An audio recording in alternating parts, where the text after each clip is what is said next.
এই জায়গাটিকেই বলা হয় বেহেশত বা জান্নাতের অংশ।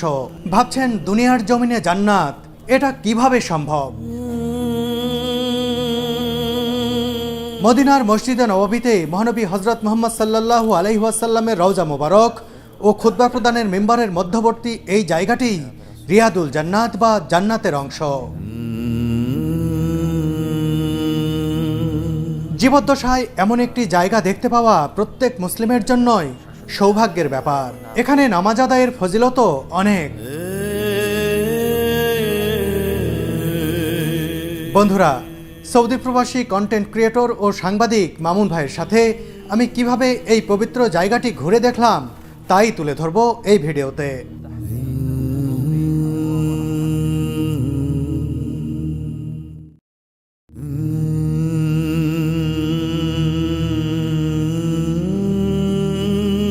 মসজিদে নববী চাঁদের আলোয় এমনই উদ্ভাসিত আজ। মধ্যরাতে রিয়াদুল জান্নাত বা জান্নাতের অংশ দেখতে এসে পবিত্র এই মসজিদের এমন মোহনীয় রূপ দেখতে পাবো ভাবিনি। আগেই বলেছি মদিনা প্রবাসী মামুন ভাই আজ আমাকে নিয়ে যাবেন রিয়াদুল জান্নাতে। কিন্তু তার আগে সংক্ষেপে জানিয়ে দিতে চাই পবিত্র এই জায়গাটি পরিদর্শনের নিয়ম কানুন। আপনি ইচ্ছে করলেন আর জায়গাটি ঘুরে আসলেন, বিষয়টি এমন নয়। সেখানে যাওয়ার আগে থেকেই রেজিস্ট্রেশন করে অনুমতি ও সময় নিয়ে রাখতে হবে। নুসুক নামের এই অ্যাপে রেজিস্ট্রেশনের পরেই জানতে পারবেন কোন সময়টি আপনার জিয়ারত তথা পরিদর্শনের জন্য নির্ধারিত হয়েছে। সেই মোতাবেক আপনাকে হাজির থাকতে হবে। অন্তত 7 দিন আগে থেকে রেজিস্ট্রেশন না করলে পারমিশন পাওয়া কঠিন হয়ে যায়। যদিও আমি 7 দিন আগে থেকে নুসুক অ্যাপে রেজিস্ট্রেশনের চেষ্টা করেও না পেয়ে হতাশ হয়েছিলাম। পরে মদিনায় অবস্থানরত মামুন ভাই, সামির ভাই, জুয়েল ভাই মিলে বাংলাদেশি অন্য ভাইদের মাধ্যমে পারমিশন ম্যানেজ করে দিলেন। তাদের সবার প্রতি অশেষ কৃতজ্ঞতা জানাই আমি। বলে রাখি, আমার সহধর্মিনী সুরভির জিয়ারার সময় দেওয়া হয়েছিল রাত 10টায়, আর আমাকে আর মামুন ভাইকে সময় দেওয়া হয়েছে রাত 2টায়। এ কারণেই এই মধ্যরাতে হাজির হয়েছি মসজিদে নববীতে।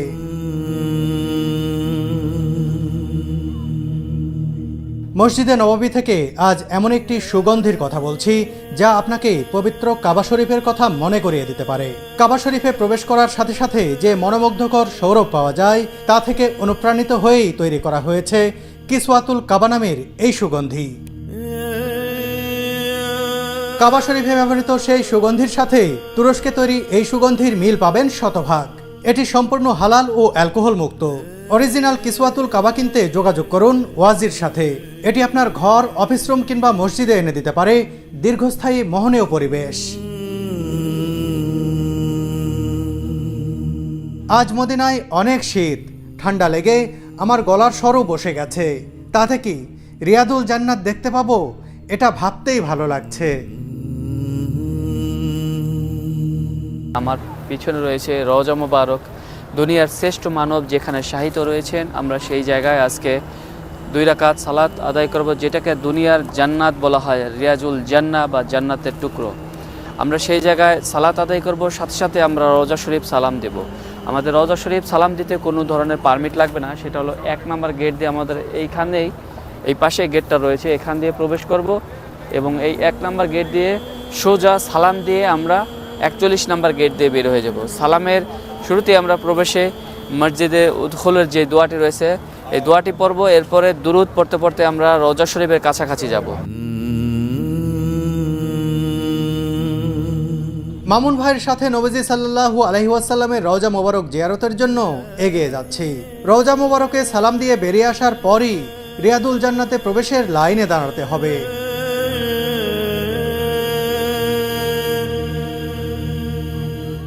মসজিদে নববী নিয়ে তৈরি ভিডিওতে আমি দেখেছি এই সবুজ গম্বুজ।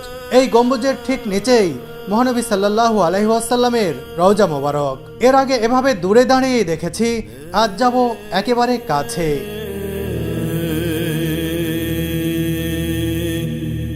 আমাদের পিছনে যে গেটটি দেখা যাচ্ছে আমরা এই গেটটি দিয়ে এখন প্রবেশ করব এবং ওই দিক থেকে ঘুরে এসে আমরা 1 নম্বর গেট দিয়ে প্রবেশ করব। আর দুনিয়ার শ্রেষ্ঠ জায়গা, শান্তির জায়গা মদিনা শহর, যেখানে সবাই এসে যেই সবুজ গম্বুজ আমরা সবসময় টিভিতে এবং মোবাইলের স্ক্রিনে দেখে থাকি তা সরাসরি আমরা দেখতে পাচ্ছি। এখন নিজ চোখে দেখছি আমরা। মাশাআল্লাহ তাবারাকাল্লাহ। এবং ভিতরে গেলে মনে হবে যে আমরা হয়তোবা জান্নাতের কোনো দরজা দিয়ে প্রবেশ করছি। এত সুন্দর, এত ভালো লাগবে।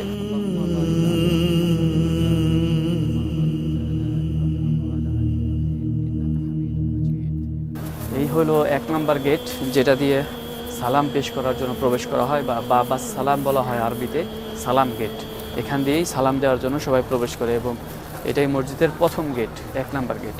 আর এই মসজিদটাই হলো পুরাতন সেই আগের মসজিদটা, মহানবী সাল্লাল্লাহু আলাইহি ওয়াসাল্লাম জি সেই সময় সেই সময়কার মসজিদ, মানে বাউন্ডারিটা সেই পুরাতন সময়ে, পরবর্তীতে এটা পুনর্নির্মাণ করা হয়েছে, মিশরীরা করেছে এবং তুর্কি শাসন আমলে হয়েছে, এরকমভাবে ধাপে ধাপে পুনর্নির্মাণ হয়েছে।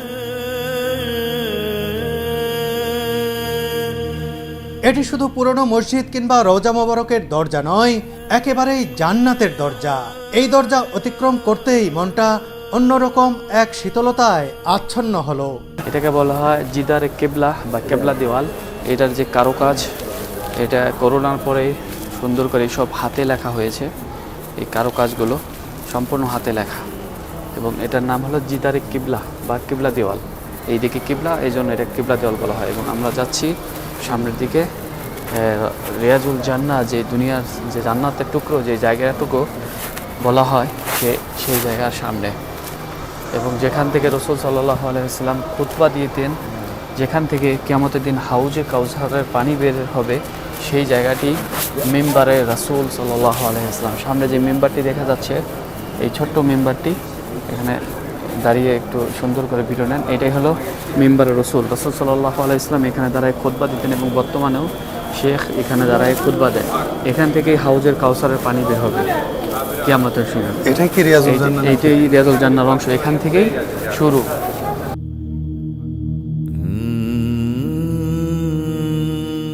এখান থেকেই ওই পাশের রাসূল সাল্লাল্লাহু আলাইহি ওয়াসাল্লাম রওজা মুবারকের আগের জায়গাটু রিয়াজুল জান্নাহ বলা হয়। এই পাঁচটা না? যে এখান থেকেই ওই রাসূল সাল্লাল্লাহু আলাইহি ওয়াসাল্লাম রওজা মুবারক। রাসূল সাল্লাল্লাহু আলাইহি ওয়াসাল্লাম বলেছেন, আমার ঘর থেকে মিম্বারের যে মধ্যবর্তী জায়গাটু, সেটাই হলো রিয়াজুল জান্নাহ। আর সেটাই শুরু এখান থেকেই, এই মিম্বার, এখান থেকে রাসূল সাল্লাল্লাহু আলাইহি ওয়াসাল্লাম রওজা মুবারক সামনে, ওই পর্যন্ত মাঝখানে জায়গাটা হলো রিয়াজুল জান্নাহ। আর এই পাশে মেহরাবে রাসূল, তিনি যেখানে দাঁড়ায় নামাজ পড়াইতেন, সেটা হলো মেহরাবে রাসূল। আর আমরা এখন পেছন থেকে দেখছি, এটা তো পরে সামনে থেকে দেখব। সামনে থেকে এটাই হলো জান্নাতুল রিয়াজুল জান্নাহ, দুনিয়াতে যে জান্নাত টুকরো, এই জায়গাটাই জান্নাতের বাগান বলা হয়। আমরা পরবর্তীতে এখানে প্রবেশ করবো। এখন সালাম দেওয়ার জন্য আমরা যাচ্ছি। তো দেখতেই পাচ্ছেন বিশাল বড় লাইন। আমরা দুরূদ শরীফ পড়তে থাকবো। আল্লাহুম্মা সাল্লি আলা মুহাম্মাদ ওয়া আলা আলি মুহাম্মাদ কামা সাল্লাইতা আলা ইব্রাহিম ওয়া আলা আলি ইব্রাহিম ইন্নাকা হামিদুম মাজিদ।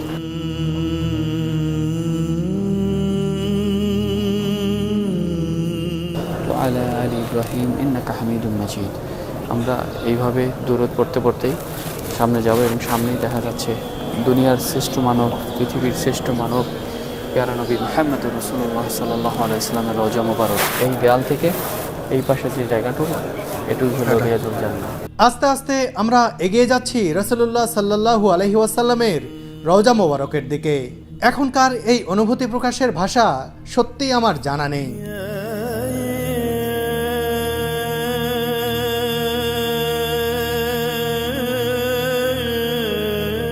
রওজা মোবারকের রেলিং পরিষ্কার করছেন কিছু বাংলাদেশি ভাই।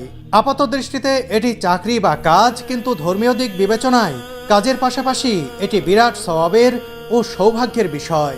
নবীজির রওজা মোবারকের খেদমত করার সুযোগ কজন আর হয়?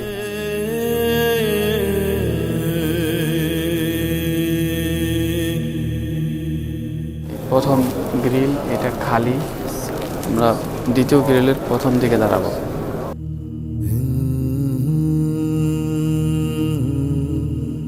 এবার নবী করিম সাল্লাল্লাহু আলাইহি ওয়াসাল্লামের রওজা মোবারকের একেবারে সন্নিকটে চলে এলাম আমরা।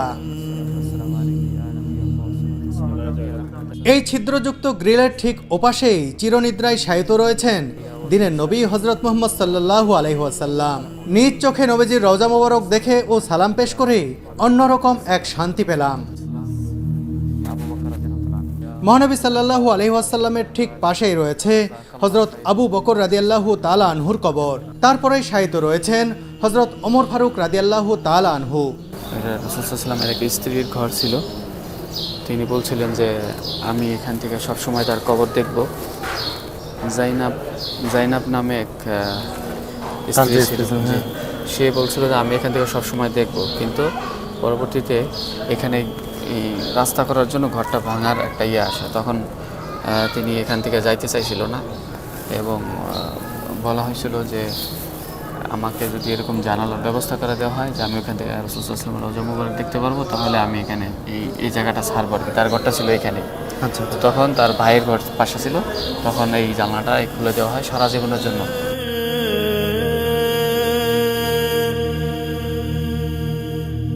এটা হলো মসজিদের শেষ গেট। আচ্ছা, 41 নম্বর গেট। 1 নম্বর দিয়ে ঢুকলাম, 41 নম্বর দিয়ে বের হলাম, মানে বাবাল বাকিয়া বলা হয়। ডোর নাম্বার 41 ওই পাশে লেখা আছে, দেখেন এখন পর্যন্ত আছে। 41 নম্বর গেট।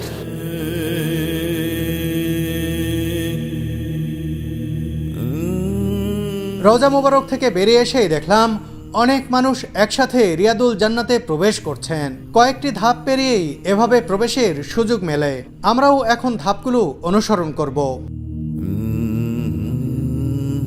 এই গেট দিয়েই সালাম পেশ করে বের হতে হয় এবং অনেকে এখানে 2 রাকাত নামাজ পড়ে।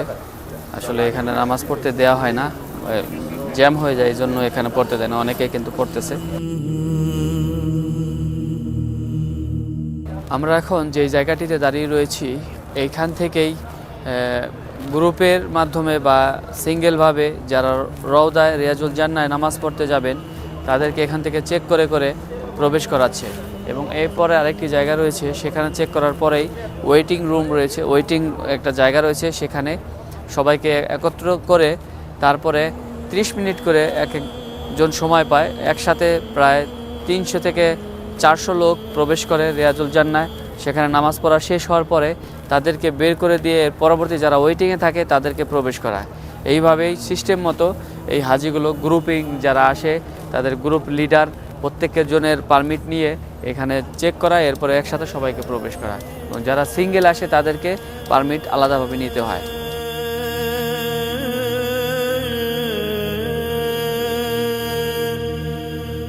আমাদের পারমিট দেখে ধীরে ধীরে সামনে এগিয়ে যেতে থাকলাম। কিছু দূর এভাবে এগিয়ে যাওয়ার পর আমাদের বসতে দেয়া হবে। আমাদের এখন সব চেকিং শেষ, এখন আমরা গিয়ে ওয়েটিং রুমে বসবো। এরপরে আমরা দেখে নেবে আমাদের যারা ভিতরে আছে, তারা বের হলে এই পাশটা আগে নিবে, এরপরে এরা আবার যখন বের হবে তখন আমাদের নিবে।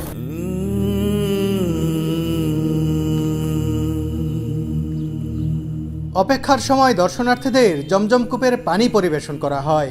এখানে অনেকেই এই পানি পান করছেন।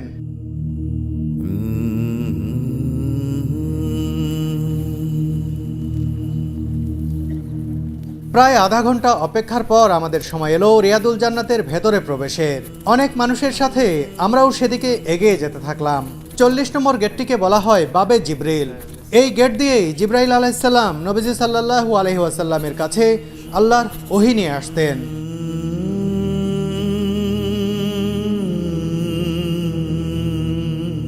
আমরা রিয়াদুল জান্নাতে প্রবেশ করব 39 নম্বর গেট তথা বাবে নিসা দিয়ে।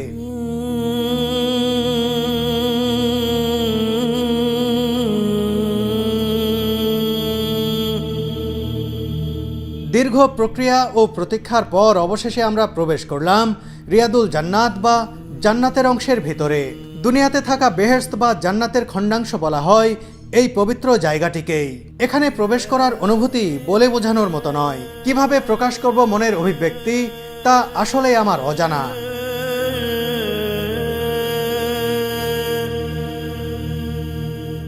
রিয়াদুল জান্নাতে প্রবেশ করেই 2 রাকাত নামাজ আদায় করলাম আমরা। এরপর দু চোখ ভরে দেখতে থাকলাম জান্নাতের খণ্ড। সত্যি সত্যি আমি এখন জান্নাতে অবস্থান করছি, আর এখানকার পরিবেশও একেবারেই জান্নাতি।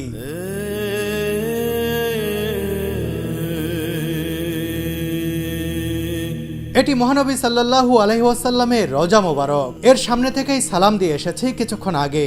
এই রওজা মোবারক থেকে এই যে মিম্বার দেখতে পাচ্ছেন, এর মধ্যবর্তী জায়গাটুকুই জান্নাতের অংশ। রাসূলুল্লাহ সাল্লাল্লাহু আলাইহি ওয়াসাল্লাম এই জায়গাটিকেই জান্নাতের অংশ হিসেবে উল্লেখ করে গেছেন। বুখারী হাদিস অনুসারে নবীজি সাল্লাল্লাহু আলাইহি ওয়াসাল্লাম বলেন, আমার ঘর তথা বর্তমান দাফনের জায়গা এবং মেম্বরের মাঝের জায়গা জান্নাতের বাগানগুলোর একটি। রিয়াদুল জান্নাতের ভেতরে বেশ কয়েকটি স্তম্ভ বা খুঁটি রয়েছে। এগুলোকে রহমতের স্তম্ভ বলা হয়। উসমানীয় শাসনামলে স্তম্ভের সংস্কারের পাশাপাশি এর গায়ের কারুকাজে স্বর্ণের প্রলেপ দেওয়া হয়েছিল বলে জানা যায়। রাসূলুল্লাহ সাল্লাল্লাহু আলাইহি ওয়াসাল্লামের যুগে এসব খুঁটি ছিল খেজুর গাছের। এই মিহরাবটি সংস্কার করা হয়েছে। এখানে দাঁড়িয়ে ইমামতি করতেন হযরত মুহাম্মদ সাল্লাল্লাহু আলাইহি ওয়াসাল্লাম। রিয়াদুল জান্নাতে অবস্থানের আধা ঘন্টার সময় যেন আধা মিনিটের মতো মনে হলো আমার কাছে। দুনিয়ার বুকে রয়ে যাওয়া একখণ্ড জান্নাত দেখে নিলাম নিজের চোখে। সত্যি অদ্ভুত এক ভালো লাগায় ভরে গেল মনটা।